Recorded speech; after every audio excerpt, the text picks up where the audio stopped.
We're a mixed vegetable and livestock operation on the northwest coast of Tassie, here in Penguin, and we're farming around 200 hectares of irrigated cropping land. Yeah, so day one, two of our, important partners, Hannah and Mark, had a triple bottom line focus, which was heavily aligned with my interest after working with a multinational for quite a number of years. So from day one, we've designed the business with that in mind. But it would be fair to say that our wild goals at the start, we certainly didn't have enough background in what would be required to bring those goals to life with integrity, rather than just saying this is what we want to do and how we'll be achieving it. This year's been a bit of a game changer for Australia with mandatory disclosure legislation coming into effect.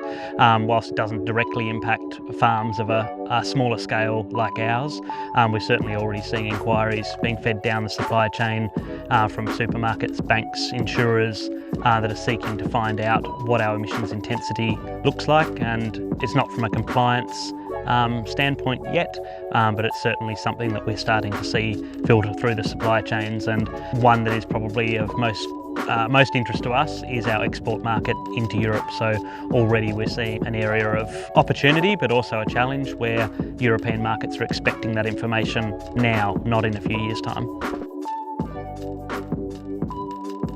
When we started, it was a huge challenge to find anyone that would be able to engage with us to assist with how to develop a whole business emissions intensity profile that would be at a globally recognised standard. And we started by reaching out to Sumday. Going through that journey has meant that we've identified many areas in the business that probably aren't as productive as what they needed to be, but having that third line view of how the business is operating, not just from a dollars and cents point of view, has been really beneficial.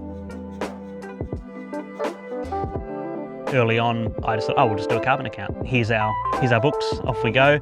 But yeah, certainly there was huge gaps in our own management data that shouldn't have been there, that would have been nice to have closed up before starting.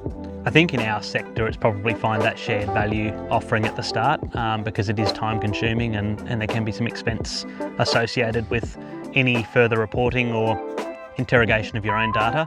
So obviously this is where the integrations become so valuable to a business of our scale, where you've actually got integrity behind that data if you've got a spend-based. It's been really exciting to see that other primary producers are seeing what we're doing and are showing interest, so it's not just this altruistic interest anymore. There are those that see it as a step that they need to take in terms of future-proofing their business in markets, no matter what their beliefs are around climate variability. It's something that brings about productivity and efficiency gains that anyone can get behind. So that's really exciting to see that happening right around us in our sector here, rather than just the big end of town and processes that are required to report right now.